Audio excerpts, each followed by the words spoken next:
Cumprimentamos a todos os irmãos que usam as revistas da Central Gospel com a paz de nosso Senhor e Salvador Jesus Cristo. Eu sou o pastor Henrique, moro atualmente em Cajamar, São Paulo. Se você deseja nos convidar para estarmos aí, entre em contato conosco, meu telefone ainda é o mesmo, DDD do Maranhão, 99, e o telefone 991520454.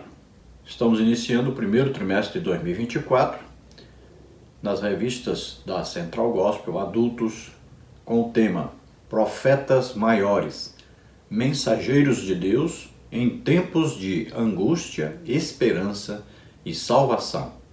O comentarista da Central Gospel é o pastor Ricardo Rangel da Silva. Vamos estudar hoje a lição número 1, quem são os profetas maiores? E nesta lição vamos ver os seguintes tópicos e os seguintes subtópicos. No tópico 1, quem são os profetas? Subtópico 1, profetas. Subtópico 2, servos. Subtópico 3, atalaias. Subtópico 4, homem de Deus. No tópico 2, entendendo profetas maiores e menores. Subtópico 1, significado dos termos. Subtópico 1, divisão do bloco profético na tradição hebraica. Subtópico 2, os profetas maiores. Tópico 3, profetas maiores, sua época e mensagem. Subtópico 1, Isaías, profeta da salvação. Subtópico 2, Jeremias, profeta estabelecido por Deus. Subtópico 3, Ezequiel, profeta da esperança. Subtópico 4, Daniel, profeta apocalíptico. Vamos procurar então passar por todos esses tópicos e subtópicos, estudando esta importante lição, falando a respeito então dos profetas maiores, ou seja, aqueles profetas que escreveram mais do que os outros. O texto bíblico básico está em Ezequiel 3, de 1 a 3, 17 a 21. Vamos ler. Depois me disse, filho do homem, come o que achares, come este rolo e vai, e fala à casa de Israel. Então abri a minha boca e me deu a comer do rolo. E disse-me, filho do homem, dá de comer ao teu ventre, e enche as tuas entranhas deste rolo que eu te dou. Então o comi, e era na minha boca doce como mel. Filho do homem, eu te dei por atalaia sobre a casa de Israel, e tu, da minha boca, ouvirás a palavra e os avisarás da minha parte. Quando eu disser ao ímpio, certamente morrerás, não o avisando tu, não falando para avisar o ímpio acerca do seu caminho ímpio, para salvar a sua vida, aquele ímpio morrerá na sua maldade, mas o seu sangue da tua mão o requererei. Mas se avisares o ímpio, e ele não se converter da sua impiedade e do seu caminho ímpio, ele morrerá na sua maldade, mas tu livraste a tua alma.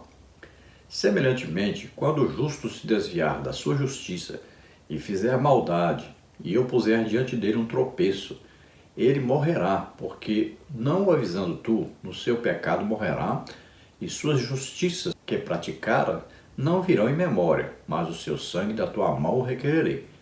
Mas avisando tu o justo, para que o justo não peque, e ele não pecar, certamente viverá, porque foi avisado, e tu livraste a tua alma. Então vemos aí Deus chamando Ezequiel para ser um atalaia, né? um vigia da torre, aquele que grita, avisa do perigo. E Deus dizendo para ele qual a sua responsabilidade.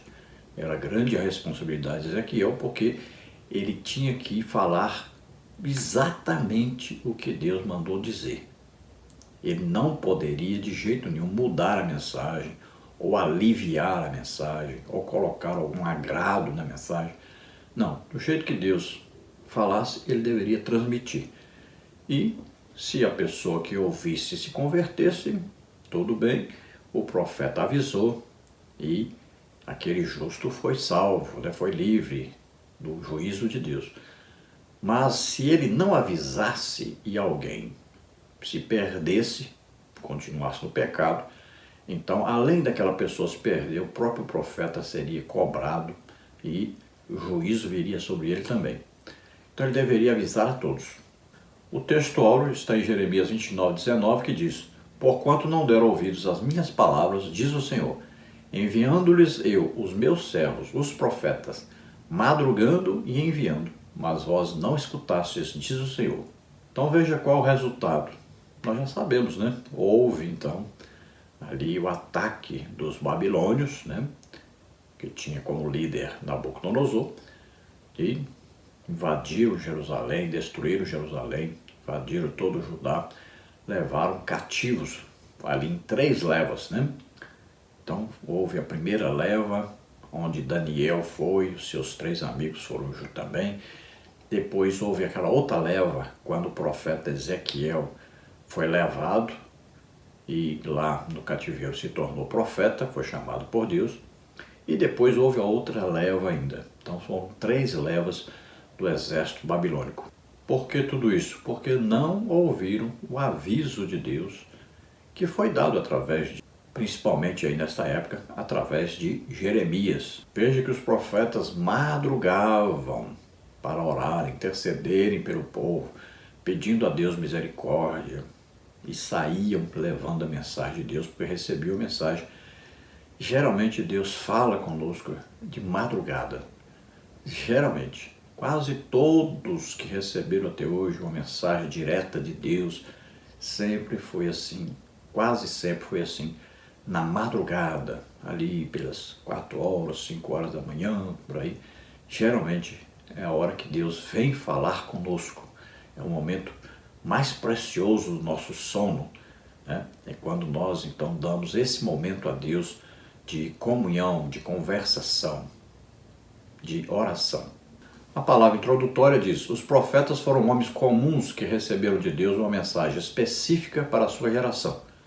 Algumas dessas mensagens se cumpriram no passado, outras estão se cumprindo neste tempo e outras cumprir-se-ão no futuro. Hebreus capítulo 1, versículo 1 mostra que a revelação de Deus se dá em 2 estágios distintos. Primeiro, pelos profetas da antiga aliança e, posteriormente, na manifestação de Cristo ao mundo, João 1,14.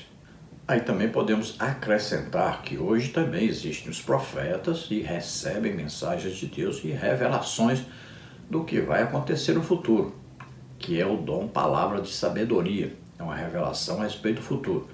Como exemplo, né, de profeta na igreja, o profeta Ágabo, né, que previu, olha aí, palavra de sabedoria. Ele disse que haveria uma grande seca na Judéia, e aconteceu no tempo de Cláudio César. Também ele pegou a cinta de Paulo, se amarrou e disse que Paulo ia ser preso, né, ia sofrer em Jerusalém, e realmente aconteceu. Então veja que existem profetas na igreja hoje também. Está escrito em Efésios 4:11, né? É um dos ministérios. São 5 os ministérios da igreja, assim como são 5 os sentidos do corpo humano, também são 5 os ministérios do corpo de Cristo na terra, que é a igreja. Então esses profetas que estamos estudando são profetas do Antigo Testamento e são os profetas que foram escolhidos por Deus para trazerem maior quantidade de material profético, maior quantidade de escrita profética. E então são aí os 4, né, profetas que nós vamos estudar hoje, falando deles, né? Aí o primeiro, Isaías, depois Jeremias, que também escreveu Lamentações, e também nós temos o profeta Ezequiel e o profeta Daniel. Então as mensagens que eles escreveram, algumas se cumpriram no passado, na época deles, depois, alguns anos depois, algumas estão se cumprindo atualmente e algumas ainda vão se cumprir no futuro, porque nestes livros existem muitas profecias que ainda vão se cumprir, que são chamadas apocalípticas. Tópico 1. Quem são os profetas? Deus sempre falou diretamente e ainda fala hoje, com a finalidade de instruir, orientar e advertir. Assim ocorreu a Adão no Éden, Gênesis 2,16, a Caim, Gênesis 4, 6 e 9, ao justo Noé, Gênesis 6, 13, 7 e 1, e aos inúmeros personagens das Escrituras.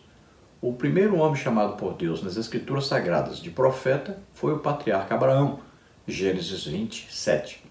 Mas oficialmente o profetismo tem início em Moisés, Êxodo 4, 15 e 16, 7, 1 e 2, Oséias 12, 13. E estabeleceu-se como juiz e profeta Samuel, primeiro livro de Samuel, capítulo 9, versículo 9. Os profetas foram homens escolhidos por Deus para serem seus porta-vozes, fiéis a um povo rebelde, carente de orientação quanto à sua vontade, propósitos e planos.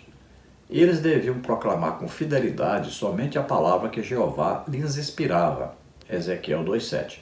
As Escrituras Sagradas apresentam alguns títulos que testificam esta função vocacional, a saber, a Bíblia diz para nós em Hebreus que antigamente Deus falou aos profetas, né? Quando foi escrito o livro de Hebreus, que eu acredito que foi Paulo que escreveu, ele está se referindo agora a Jesus, que falou diretamente, né? Esteve na terra como homem, e depois também continuou falando através dos seus profetas, que até hoje existem profetas que ainda Deus usa para falar coisas que vão acontecer no futuro, revelar coisas também no presente e também revelam coisas do passado. Então, isso através dos dons do Espírito Santo, palavra de sabedoria revela o futuro, palavra de conhecimento passado e presente. E ainda temos o dom de discernimento de espíritos, né, que revela alguma manifestação sobrenatural quando é Satanás que está agindo. Então, sempre o propósito de Deus, quando ele chama o profeta, é o propósito de instruir, de orientar, de advertir o seu povo. Às vezes uma pessoa só. Vemos Deus falando com Adão, Adão também profeta, porque quando Adão diz, este é osso dos meus ossos, carne da minha carne, né? Aí diz, portanto, deixará o homem, seu pai, sua mãe, e se unirá a sua mulher, serão os dois uma só carne. Ele não sabia nada que existia pai nem mãe, então isso ali ele estava sendo usado por Deus para trazer uma profecia. Então já no Éden, no início da criação, Deus já falava com o ser humano. Vamos ver Deus falando com Caim diretamente também. Vemos Deus falando com Noé, né, para construir uma arca. E durante uma leitura apurada da Bíblia, nós vamos ver que Deus sempre falou com o ser humano. Não com todos, mas ele escolhe com quem vai falar e fala realmente, pessoalmente. Ele pode falar audivelmente, ele pode falar no interior da pessoa e às vezes ele pode usar alguém para falar por ele, como é o caso dos profetas. O primeiro homem chamado profeta na Bíblia é Abraão. Deus disse claramente para Abimeleque que Abraão era profeta e que ele então iria orar por ele. Então isso está em Gênesis capítulo 20, versículo 7. E dentro da função de profeta, realmente, temos aí Moisés, e o próprio Moisés disse que Deus levantaria no futuro um profeta semelhante a ele. E tem o testemunho, né, do ministério profético de Moisés, tanto em Êxodo, quanto também o profeta Oséias testifica que Moisés era realmente um profeta.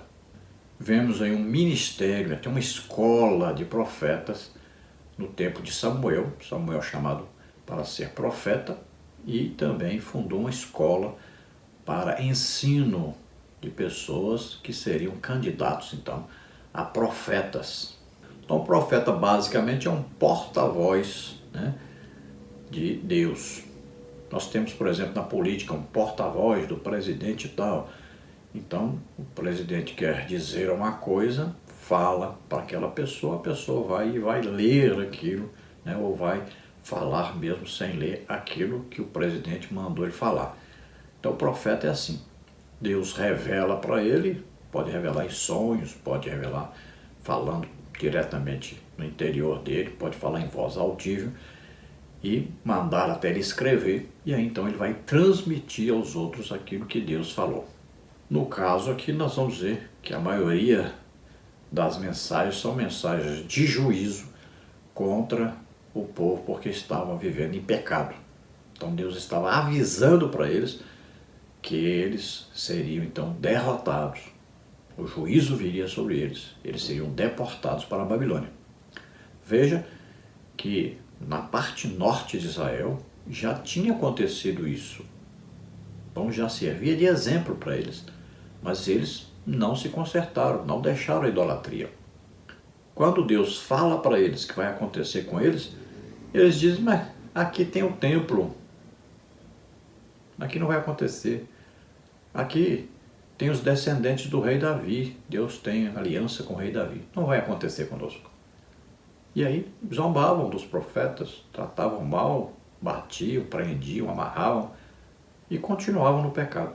E Deus, no tempo então de Jeremias, passa a avisar que é iminente, vai acontecer mesmo, e é rápido, vai acontecer o juízo de Deus sobre eles, eles serão deportados, levados cativos para a Babilônia. E realmente isso aconteceu. Então os profetas tinham o dever, a obrigação de transmitir a mensagem do jeito que Deus entregava, sem mudar nada, sem dar jeitinho, né? Sem aliviar, sem amaciar. Era do jeito que Deus mandava, tinha que transmitir. E também o profeta, é claro, tinha que ter uma vida diferente dos outros, uma vida de santificação, de fidelidade total a Deus, de entrega total a Deus. Deus muitas vezes mandava o profeta fazer coisas que nós achamos, né, absurdo, mas Deus mandava e eles tinham que obedecer. Tópico 1, subtópico 1, profeta. Profeta é uma palavra oriunda do hebraico nabi, que vem da raiz naba, que quer dizer anunciador e declarador, e ocorre 317 vezes na Bíblia hebraica. Números 12:6, Esdras 5:1, Miqueias 2:11. No grego, o vocábulo é profetas, oriundo dos termos pró, quer dizer antes e em favor, e feme, que é falar por outrem, representar, falar em lugar do outro. Arauto, Mateus 1:22, João 1:21, 23. Os profetas eram representantes de Deus e intérpretes da mensagem divina, Daniel 2:25-45. Eles serviam de elo vital nas revelações e na direção de Deus ao seu povo. Eram intermediários do conhecimento espiritual, como está em Jeremias 18:18. Eles deviam possuir algumas qualidades principais, tais como capacidade de ouvir atentamente a palavra de Deus, Isaías 6:8, a habilidade para proclamá-la com precisão e clareza, Jeremias 2:1 e 2, e cuidado e foco para ministrá-la com autoridade e poder, Jeremias 29:10-21. Então, por que o nome profeta? Então, profeta quer dizer anunciador, transmissor da mensagem de Deus. Às vezes, um declarador da palavra que Deus deu a ele para transmitir. Então, é um canal de Deus para transmitir aquilo que Deus queria dizer às pessoas ou a uma determinada pessoa. No grego, nós vemos um sentido assim até mais claro, né? Que o profeta é aquele que fala em lugar de outrem. Então, ele recebeu a mensagem de outra pessoa. Então, ele recebeu a mensagem de Deus, que veio direto de Deus para ele, e ele vai transmitir. Então, ele passa a ser o quê? Um canal de transmissão daquilo que Deus falou para a pessoa ou as pessoas. Veja que quando Deus queria falar ao povo, né, lá no tempo de Moisés, o povo ficou com medo de Deus, aterrorizado, e disse: fala você, Moisés, com Deus, e o que Deus falar com você, você fala conosco. Olha aí, isso então é colocar Moisés como profeta. Veja, quando Moisés disse para Deus que não sabia mais falar, né, a língua dos egípcios, devido a passar 40 anos no deserto, então Deus vai dizer para ele: você vai falar para Arão e Arão vai transmitir. Então eu falo com você, você fala com Arão e Arão transmite. Olha aí, Arão agora seria o profeta de Moisés e Moisés profeta de Deus. Veja aí, Moisés recebe mensagem diretamente de Deus para ele, ele passa essa mensagem para o Arão, seu irmão, que depois se tornaria sumo sacerdote, e Arão então pega e transmite essa mensagem para Faraó. Então, olha, Moisés é profeta de Deus, Arão é profeta de Moisés. Então, o que acontecia? O povo tinha os profetas como o quê? Homens de Deus que representavam Deus. Veja aquela mulher de Sunem, quando se encontra com o servo do profeta, ela diz: está tudo bem. Porque quem representava Deus para ela era o profeta Eliseu. Ela tem que falar com Eliseu, não vai falar com mais ninguém. Então o profeta representava Deus. Olha, o povo ia a Samuel, porque Samuel representava Deus. Então nós temos que aprender a respeitar os homens de Deus. Por quê? Eles são a boca de Deus para nós. Deus dá mensagem para esses homens para que eles repassem essa mensagem para nós. Temos que ter essas pessoas como uma pessoa que recebe diretamente de Deus uma mensagem. Então ela merece crédito, merece confiança, merece um bom tratamento, merece respeito. E nós vemos um caso aí de pessoas que morriam porque não respeitavam o profeta como homem de Deus, como representante de Deus. Veja quantas pessoas morreram porque foram prender Elias. Veja quantos rapazes morreram porque chamaram Eliseu de careca, não o respeitaram. Deus mostrando claramente o respeito que devia àquele que o representava na terra. Então nós devemos aprender a identificar quem são os homens de Deus. Então os homens de Deus sempre recebem sobrenaturalmente algo de Deus para transmitir às pessoas. É algo sobrenatural, não é algo que ele estudou, não é algo que ele aprendeu aqui na terra, não. É algo sobrenatural. Então, no Antigo Testamento, o profeta era um representante de Deus, era um intermediário entre Deus e o povo. Então, o profeta tinha que ser um homem de oração, porque era durante a oração, de madrugada, que ele recebia a mensagem vinda de Deus. Então, ele tinha que ficar atento à mensagem de Deus, disponível para receber a mensagem de Deus. Tinha que estar em comunhão com Deus para poder receber essa mensagem de Deus. Era também um homem do povo que ia transmitir essa mensagem da maneira que o povo entendia, na língua que o povo entendia. E ele tinha que transmitir de tal maneira que a palavra tivesse crédito, que a palavra todos soubessem que vinha de Deus. Então ele tinha que se comportar de uma maneira muito santa, irrepreensível, para que a sua mensagem tivesse valor, para que as pessoas recebessem essa mensagem. Subtópico 2, servos. Como servo do Senhor, os profetas deviam ser obedientes na proclamação da mensagem, como está em Amós 3,7. Existem dois princípios básicos relacionados a esta obediência. O primeiro está no cuidado em receber com exatidão a palavra do Senhor. Primeiro livro de Samuel 3, 10, 11. O segundo reside na entrega fidedigna daquilo que se recebe da parte de Deus, sem cortes ou acréscimos de opiniões humanas que divirjam de sua vontade. Jeremias 7, de 1 a 13. Então veja, um profeta, ele não podia torcer de jeito nenhum a mensagem, ele não podia interpretar a mensagem. Então ele tinha que transmitir do jeito que Deus falou, mas não interpretar, não mudar o sentido. E a Bíblia adverte que se alguém falasse dizendo que era Deus que mandou falar e Deus não falasse, e não foi Deus que falou, esse profeta morreria. Então o profeta tinha que prestar bem atenção no que Deus estava falando e tinha que tomar muito cuidado para transmitir exatamente aquilo que Deus queria falar. Os profetas, em sua maioria, tem as exceções, é evidente, eram homens muito conhecidos. Muitas vezes as pessoas tinham até medo de morrer quando chegava um profeta ali na sua casa, como, por exemplo, Jessé, pai de Davi. Quando o profeta chegou ali, ele já perguntou logo, de paz a sua vinda, com medo porque poderia ser uma mensagem de juízo. Então eram homens temidos porque traziam a mensagem de Deus e muitas vezes a mensagem era de juízo contra o pecado.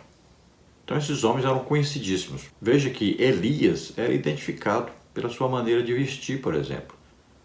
Quando a pessoa dizia, um homem ali vestido assim com peles de cabras e tal. Profeta Elias. Veja, João Batista também era muito conhecido, vinha gente de todo jeito e de todo lugar para o seu batismo nas águas. Sua maneira de se vestir também era conhecida, sua maneira de se alimentar de gafanhotos e mel era conhecida também. Então, em geral, são pessoas que se tornam muito conhecidas porque são canais de Deus. Também os profetas sempre dizem que é Deus que está falando. Então as pessoas sabem, não é ele que está falando, não é ele que é importante. Importante é Deus, porque é Deus que dá a mensagem. Então veja que o profeta tem que ser um servo, obediente, que entrega a mensagem do jeito que recebe. Subtópico 3, atalaias. Ezequiel recebeu de Deus o chamado para ser o seu atalaia. Ezequiel 3,17. Atalaia no hebraico é safer, que corresponde a sentinela. As sentinelas tinham a responsabilidade de observar, guardar e tomar conta de uma propriedade ou cidade para alertar sobre a invasão de animais selvagens de uma plantação, roubo por ladrões e ataque de exércitos inimigos. Como sentinelas, os profetas deviam manter-se em constante vigilância para receberem de Deus a mensagem e, com atitude de responsabilidade e urgência, entregá-la ao povo. Ezequiel 33, 7 a 20. Então, Atalaia, conhecido naquela época porque as cidades tinham ali uma torre alta e ali ficava uma pessoa vigiando, olhando, ele enxergava ao longe.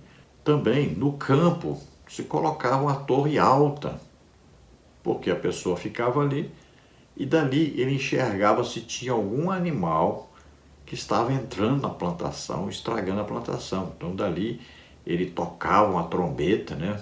Tocava ali às vezes um chifre de carneiro, né? E ali ele assoprava, saía um som alto e aí o proprietário da fazenda, os empregados saberiam, houve alguma coisa. Chegava ali ao pé daquela torre e ele dizia: olha, tem um animal ali que entrou, está estragando. Eles corriam lá para matar o animal ou espantar o animal. Na cidade também, quando às vezes um exército vinha atacar a cidade, aquele que ficava em cima da torre, lá ele via ao longe o exército do inimigo chegando e ele tocava a trombeta então. E todos saberiam que era um sinal de perigo, que estava acontecendo algo, que era preciso tomar uma posição, uma decisão urgente sobre aquilo. Então eles chegariam ali e perguntariam: o que foi? O que você está vendo? Está vindo aí um exército inimigo. Então veja a importância do atalaia. O profeta era este homem que Deus revelava o que estava prestes a acontecer. Então muitas vezes a mensagem era de juízo e ele tinha que avisar o povo sobre o juízo. Assim nós vemos, por exemplo, no caso de Jeremias, quantas vezes Jeremias avisou o povo que Jerusalém seria invadida por exércitos, né, da Babilônia. Quantas vezes ele alertou, quantas vezes ele falou que o povo precisava deixar o pecado. Sofreu muito por causa disso, né? Foi jogado em poço, né, foi preso, amarrado, tudo aconteceu porque ele estava falando o que Deus mandava falar. Então o profeta ele vai ter uma visão do que está ocorrendo porque a visão veio de Deus. E ele vê o que vai acontecer porque Deus revelou para ele o que vai acontecer. Então ele sabe coisas que as outras pessoas não sabem. Veja que Jeremias é chamado o profeta chorão, porque vemos aí o livro de Lamentações, né? Sempre Jeremias recebia mensagem, mas chorava, intercedia pelo povo, né? Se lamentava o que estava acontecendo, porque ele estava sabendo que ali o povo seria levado cativo, que sofreria muito, muita gente morreria. Então causava no profeta uma grande dor, porque ele intercedia, ele queria o bem das pessoas, né? Ele amava aquelas pessoas, ele fazia parte daquele povo. Então o profeta ele se identifica com o povo para o qual ele vai transmitir mensagem de Deus. No tópico 1, subtópico 4, homem de Deus. Homem de Deus é uma das expressões usadas para profetas como Moisés, Deuteronômio 33, 1, Eliseu, 2 de Reis 4, 9, e Samuel, 1 de Samuel 9, 6. Eram homens que tinham uma vida totalmente dedicada ao Senhor e possuíam uma mensagem dele para a sua geração. Eram pessoas que compreendiam com clareza a missão recebida, viviam em completa dependência do Altíssimo e, com coragem, anunciavam a palavra. Esses homens também receberam outros títulos nas Escrituras, tais como videntes ou visionários, 1 de Samuel 9, 9, 19, 1 de Crônicas 29, 29, mensageiros de Deus, Ageu 1, 13, Malaquias 3, 1, homens santos de Deus, 2 de Pedro 1, 21, e santos profetas, Lucas 1, 70. Então, homem de Deus, olha só que título, né? Está dizendo, um homem que representa Deus, um homem que tem a mensagem de Deus para o povo, um homem que é canal de Deus. Veja só, Então, homem de Deus também era uma palavra usada. E vamos ver claramente esse termo ou esse título sendo usado para se referir, por exemplo, a Moisés, né, a Eliseu, também a Samuel. Então eram homens que se dedicavam 100% a Deus, entregavam sua vida 100% a Deus. Eram homens que se dedicavam, né, a receber a mensagem de Deus e entregar a mensagem como recebiam. Eram homens destemidos porque todo o tempo estavam arriscando as suas próprias vidas, mas eram fiéis para entregar aquilo que Deus lhes dava para entregar. Muitas vezes também eram chamados de videntes, visionários, às vezes chamados como mensageiros de Deus, às vezes chamado como homem santo, e também chamado como santo profeta. Tópico 2. Entendendo profetas maiores e menores. A quarta seção do Antigo Testamento é conhecida como livros proféticos. Este gênero da literatura bíblica trata da revelação da vontade de Deus ao seu povo e não raro de acontecimentos localizados no futuro. Estão divididos em profetas maiores e profetas menores. Então nós temos na Bíblia a lei, o Pentateuco, temos os livros históricos, temos os livros poéticos e aí temos os livros proféticos. Aí tem os profetas maiores, que tem mais material escrito, e tem os profetas menores, que tem menor quantidade de escritura. Na maioria das vezes, quando foi escrito, eram mensagens futurísticas, muitas das quais já se cumpriram, outras estão se cumprindo e outras ainda vão se cumprir. Tópico 2, subtópico 1, significado dos termos. A designação profetas maiores e ou profetas menores surgiu da teologia cristã no início do quarto século depois de Cristo, com o teólogo latino Agostinho de Hipona em sua obra intitulada A Cidade de Deus. Tal qualificação não diz respeito à importância ou ao tempo de ministério dos arautos, mas ao volume de cada livro. Os livros dos profetas menores, juntos, ainda perdem tamanho para os livros individuais de Isaías, Jeremias e Ezequiel. Então veja, por que são chamados profetas maiores? Porque tem um grande volume de coisas escritas.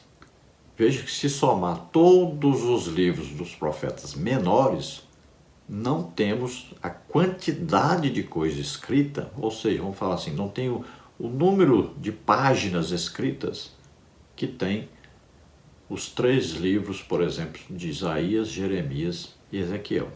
Olha, somando só o que está escrito em Isaías, Jeremias e Ezequiel, dá mais páginas escritas do que somando todas as páginas escritas de todos os profetas chamados menores. Tópico 2, subtópico 1. Subtópico 1, divisão do bloco profético da tradição hebraica. No cânon hebraico, os profetas ocupam a segunda seção conhecida como Nebiim, que está dividida entre profetas anteriores, conhecidos no Talmud como as narrativas da conquista da terra de Canaã, o estabelecimento da monarquia unida em Saul, com seus sucessores Davi e Salomão, o reino dividido entre os reinos do norte e sul, e a sua descendência moral, social e espiritual, narrados nos livros de Josué, Juízes, Samuel e Reis. Depois nós temos profetas posteriores, relatam a experiência dos profetas na recepção e entrega da mensagem divina. Temos neste grupo os livros de Isaías, Jeremias, Ezequiel e o livro dos 12. O livro de Daniel encontra-se no terceiro grupo, chamado Ketuvim, ou hagiográficos, os escritos. O livro das Lamentações faz parte dos Mitlot, os rolos, lido no aniversário da destruição da cidade de Jerusalém e do templo em todo o 9º dia de Evaná, julho e agosto. Então vemos aí no cânon hebraico, tá? Então a Bíblia, escrita em hebraico, o Antigo Testamento, é um pouco diferente a montagem dos livros do que nós temos na Bíblia, na nossa Bíblia. Então os profetas estão na segunda seção.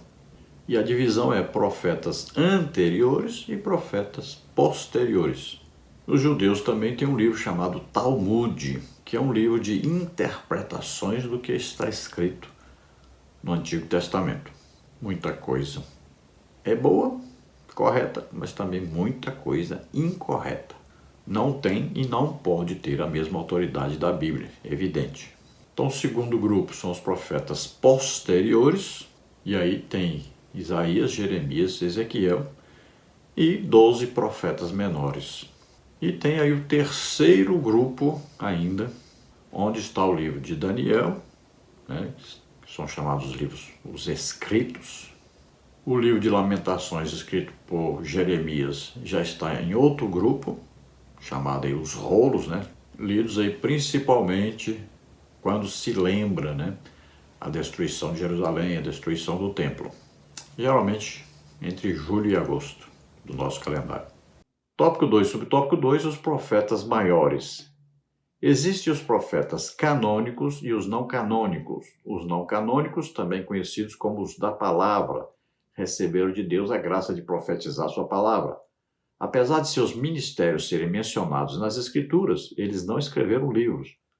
Profetas como Elias, Eliseu, Gade, Natã, Micaías, Obed e Jaziel fazem parte desse grupo que, segundo alguns estudiosos bíblicos, pode chegar a 39 profetas. Os canônicos ou profetas da Escrita não apenas entregaram as palavras do Senhor, mas receberam dele autorização para registrar sua palavra, como, por exemplo, Isaías 8:1, 38, Jeremias. Deus ordenou que o profeta escrevesse as palavras que ele tinha falado a Israel, Judá e as nações. Jeremias 30, 1 e 2, 36, 2 a 4, 27 a 32. E Abacuque, que subiu a uma torre e escreveu as palavras de Deus, Abacuque 2, 1 e 2. Os profetas canônicos escreveram os livros de Isaías, 760 a.C., a Malaquias, 367 a.C., enquanto os profetas menores somam 12 livros, começando com Osés e terminando em Malaquias. Os profetas maiores somam 5 livros, Isaías, Jeremias, Lamentações, Ezequiel e Daniel, escrito por 4 profetas. São 4 profetas com 5 livros, porque a autoria de Lamentações é atribuída a Jeremias. Então, profetas canônicos, ou seja, aqueles que escreveram e foram reconhecidos seus escritos como palavra de Deus pelos hebreus, pelos judeus e também pela igreja. Então, são reconhecidos como aqueles que escreveram e foi autorizado por Deus a que seus escritos fossem colecionados, né? Como hoje nós temos a Bíblia. Agora, existem muitos profetas que profetizaram, mas o que eles escreveram ou o que escreveram a respeito deles não está registrado na Bíblia, não foi canonizado. Então, algumas coisas que escreveram a respeito deles está na Bíblia, na palavra de Deus. Mas existem livros, existem outros escritos que não estão na Bíblia, então nós não podemos considerar como palavra de Deus. São profetas famosos, né? Veja aí, Elias, né? O Eliseu, o profeta Gade, Micaías, são profetas conhecidos. Veja aí o profeta Natã, ficou famoso por ser canal de Deus para repreender Davi. Então existem escritos a respeito deles? Existem muitos, mas não estão na palavra de Deus, não foram canonizados. Então, são livros que nós falamos, são livros apócrifos. Tá? Então existem vários livros, né? Na Igreja Católica Apostólica Romana, por exemplo, eles adotam os livros de Macabeus, né? De Judite, por exemplo. Na nossa Bíblia não tem. Então, na canonicidade foi decidido que livros incluídos na Bíblia e que livros não seriam incluídos na Bíblia. E no nosso caso, né, aí os judeus, em reunião, decidiram então quais livros seriam incluídos e quais seriam excluídos. E nós cremos que isso foi tudo orientado por Deus, porque o que está escrito funciona e funciona muito bem, né? As pessoas estão ouvindo essa palavra, estão sendo salvas, estão sendo transformadas, né? Estão sendo depois servos de Deus. Então, esses profetas que estão registrados tiveram o privilégio de, além de receber a mensagem de Deus, foram autorizados a escreverem essa mensagem. Tópico 3. Profetas maiores, sua época e mensagem. Então vamos ver aí que esses profetas dedicaram as suas vidas, muitos deles sofreram muito para entregar a mensagem de Deus. Tópico 3, subtópico 1, Isaías, profeta da salvação. Isaías, o profeta messiânico, chamado por alguns de príncipe dos profetas, é o primeiro livro do bloco chamado Profetas Maiores. Seu nome significa o Senhor é a salvação. O significado do seu nome é emblemático, uma vez que o livro trata especificamente deste tema, a salvação. Foi filho de Amós, Isaías 1:1, casado, Isaías 8:3 e 4, e pai de 2 filhos que receberam nomes proféticos, Isaías 7:3, 8:3, 4 a 18. Segundo tradições judaicas, Isaías foi primo do rei Uzias, pois seu pai foi irmão do rei Joás. O profeta exerceu seu ministério no reino de Judá por 60 anos, de 740 a 681 a.C. No período de 4 reis, Uzias, Jotão, Acais e Ezequias. No início do reinado de Manassés, segundo uma tradição extra-bíblica, foi morto cerrado ao meio. A sua época, 8º século a.C., ficou conhecida como a Era Áurea das Profecias. Os profetas Miqueias, Judá, Oséias e Amós, Israel, estavam em atividade. É conhecido também como profeta evangélico porque apresenta mais abrangente e clara exposição veterotestamentária sobre a pessoa e o ministério terreno de Jesus. De acordo com Russell Shedd, o livro assemelha-se à Epístola aos Romanos e serve como compêndio das grandes doutrinas da época pré-cristã e de toda a teologia bíblica. A primeira parte de sua obra denuncia a rebelião de Israel e anuncia sua condenação, Isaías de 1 a 39. E a segunda parte apregou a salvação e consolação para os arrependidos, Isaías 40 a 66. Então temos aí o profeta Isaías, conhecido como profeta messiânico, né? Escreveu muito sobre Jesus, escreveu sobre a crucificação de Jesus, também escreveu muita coisa sobre o milênio. Então o livro de Isaías é fantástico. É muito bom que cada pessoa, que cada crente leia o livro de Isaías todo, que é muito importante essa leitura. É um livro muito bom e você vai entender muita coisa no Novo Testamento quando você lê o livro de Isaías. Então, esse é o primeiro livro dos profetas maiores, Isaías. O seu nome já significa exatamente a mensagem que ele trouxe, falando a respeito da salvação. Então, filho de Amós, era casado, tinha 2 filhos. Segundo se acredita, morreu, foi cerrado ao meio.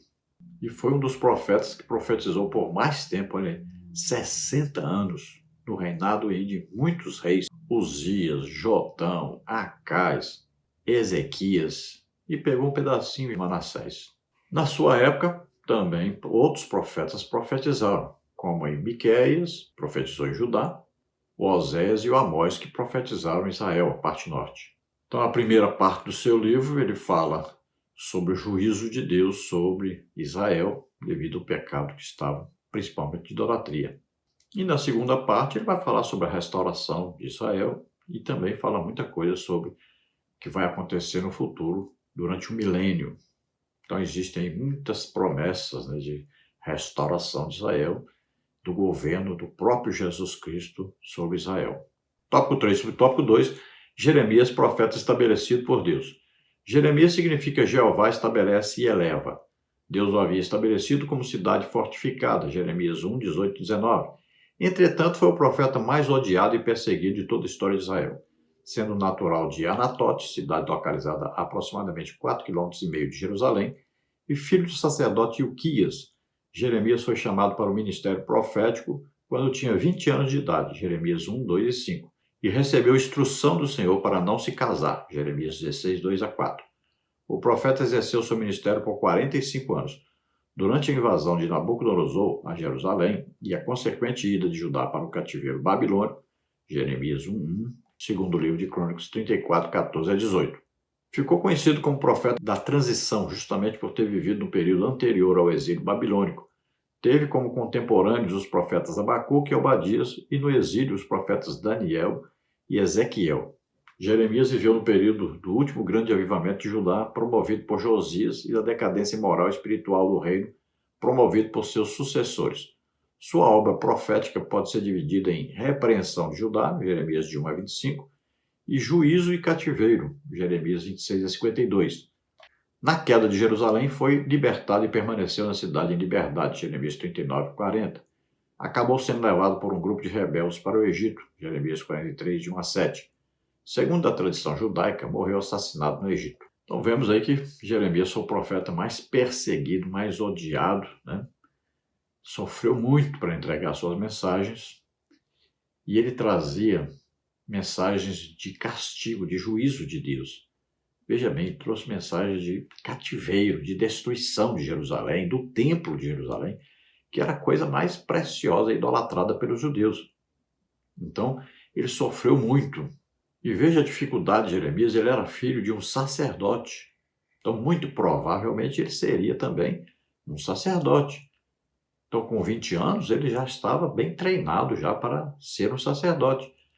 E Deus o chama para ser um profeta. Então, durante 45 anos, ele foi um profeta. E ele não foi lá para o cativeiro, ele não foi para a Babilônia. Então, ele ficou em Jerusalém. E acabou sendo levado por um grupo ali que se rebelou contra o Nabucodonosor e o seu governo, e acabaram indo para o Egito, onde se acredita que ele morreu ali.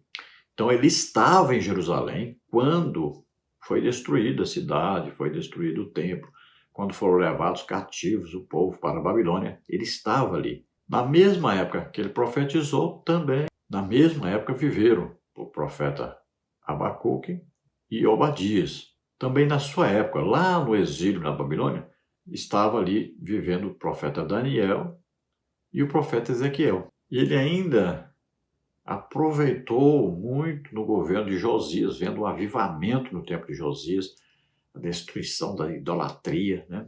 Um período muito bom. Mas também acompanhou a queda do povo.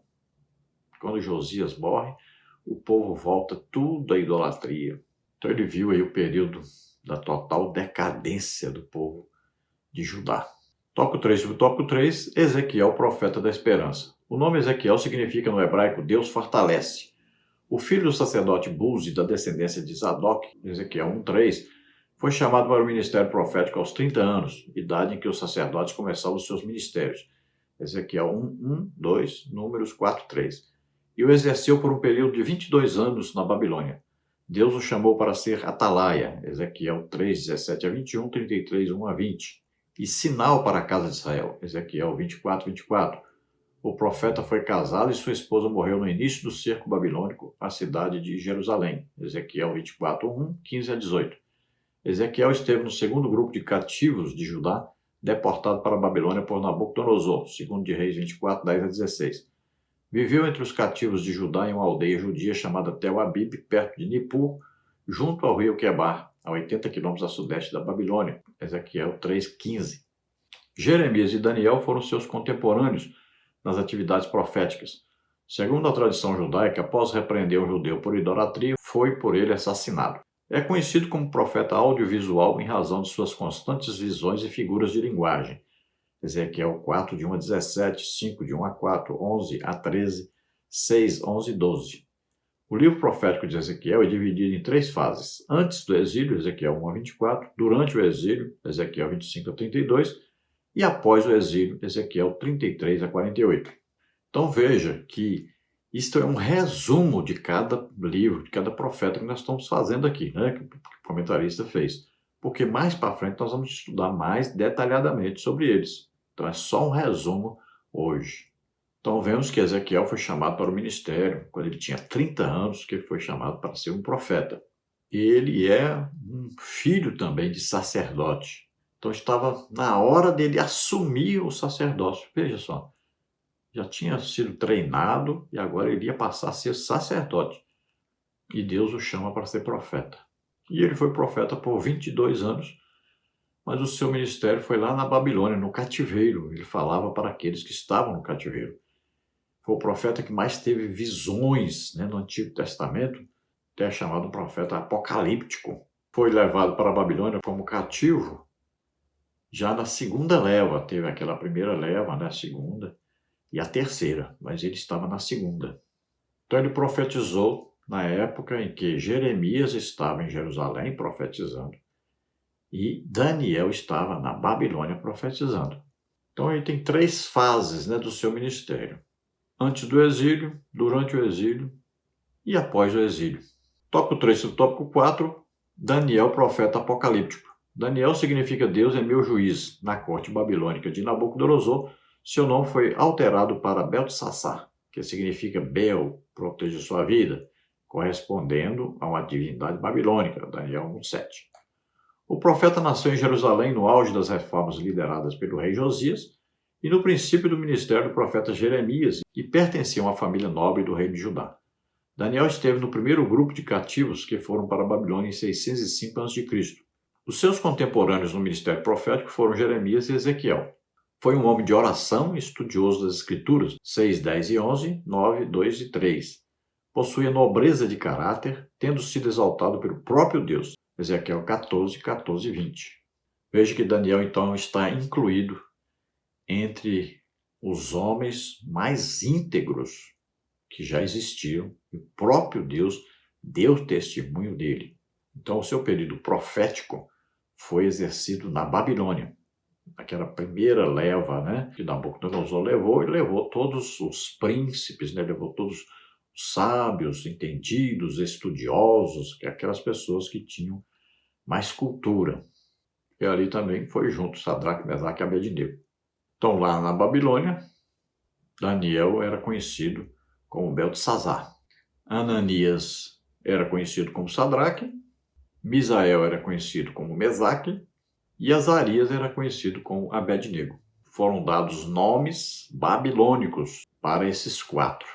Na mesma época, então, que Daniel profetizava, também o profeta Jeremias profetizava em Jerusalém e o profeta Ezequiel profetizava no cativeiro. Daniel foi um homem que profetizou durante mais tempo nos reinados na Babilônia. Ele passou por vários governantes e era um homem conhecidíssimo também pela oração. 3 vezes ao dia, nós cremos que pelo menos 3 horas por dia, ele estava ali de joelhos, com as janelas abertas para o lado de Jerusalém, orando e intercedendo. Conclusão. Deus manifestou seu amor pela nação de Israel ao levantar homens com uma mensagem de advertência contra o pecado e com um convite para o arrependimento. A graça divina foi revelada por meio dos lábios de Isaías. O Senhor prometeu proteção e livramento à cidade de Jerusalém do poderio dos exércitos assírios e cumpriu sua promessa, Isaías 37. Em meio aos pecados morais, sociais, políticos e espirituais do reino de Judá, levantou Jeremias, que apontou o arrependimento como a única saída para evitar o cativeiro. Entre os cativos da Babilônia, não deixou a esperança morrer, mas usou seu mensageiro, Ezequiel. Entre os poderosos da corte babilônica, enviou um servo de caráter, Daniel, para anunciar que apenas o Senhor é Deus. Então veja que Deus sempre estava cuidando do seu povo, orientando o seu povo, advertindo o seu povo. Fez de tudo para que eles se convertessem, se arrependessem. Infelizmente, esse povo era rebelde, entregue então à idolatria e vários outros pecados. Mas Deus sempre esteve ali presente, sempre esteve enviando seus profetas que estiveram ali arriscando as suas vidas para levar a mensagem de Deus às pessoas, àquele povo, para restaurá-los, para ajudá-los. Mas eles não queriam ouvir, eram rebeldes. Deus fez de tudo para que Jerusalém não fosse destruída, para que aquele povo não fosse levado cativo para a Babilônia. Vamos orar agora, lembrando que isso aí é um resumo apenas, Nós vamos estudar mais detalhadamente cada um desses profetas. Vamos orar agora. Se você acredita que Deus enviou seu Filho Jesus Cristo para nascer como homem na terra, viver como homem, tomar sobre ele nossos pecados, doenças, enfermidades, maldições, morrer em nosso lugar na cruz e ressuscitar. Se você crê nisso, você é salvo agora, você recebe o Espírito Santo agora. Você se torna uma nova criatura, nasce de novo. Vamos orar. Peça perdão a Deus, se arrependa pelos seus pecados, sabendo que arrependimento quer dizer mudança de vida. Você está resistindo ao pecado, você está agora desistindo do pecado. Você está agora pedindo perdão a Deus, vai começar uma vida nova com Deus. Vamos orar. Se você está doente ou está enfermo, receba a cura agora em nome de Jesus. Vamos orar. Pai, em nome de Jesus, te apresentamos essas vidas que se chegam a Ti agora, estão arrependidos, pedindo perdão agora. Recebe-os por filhos, concede a eles o Espírito Santo, ajuda o Senhor nessa nova caminhada, em nome de Jesus. aqueles que estão doentes, estão enfermos, que agora receba a tua cura. Toca neles, Senhor, toca neles. Solta, em nome de Jesus, toda doença, toda enfermidade, sai agora, em nome de Jesus. Toca neles, Senhor, toca neles e cura totalmente. Glória a Deus, Ramarcha, Lucas, força, agrada a coste agrada se agrade do Senhor, se agrade da palavra do Senhor, leia a Bíblia, estude, ore, levante-se pela madrugada e Deus vai te dar mensagens, Deus vai te dar palavras proféticas para você transmitir às pessoas, em nome de Jesus. Receba do Senhor, em nome de Jesus, toca o Senhor deles. Glória a Deus, aleluia. Esperamos ter ajudado os irmãos. Não se esqueça, dá aí um like, um joinha, se inscreva em nosso canal. E se você deseja receber os slides e o material escrito a mais sobre a lição, então você entre em contato conosco, meu telefone 99991520454 e eu envio para você gratuitamente o PDF e PowerPoint. Se você deseja nos ajudar, aí estão as contas. Tem aí da Caixa Econômica, tem aqui do Bradesco e tem Banco Brasil. Banco Brasil é o nome da minha esposa, Edna Maria Cruz Silva, você viu o Pix aí. E o meu Pix, meu CPF está aí, 331-957-816-20. Deus abençoe a todos, a paz do Senhor, glória a Deus.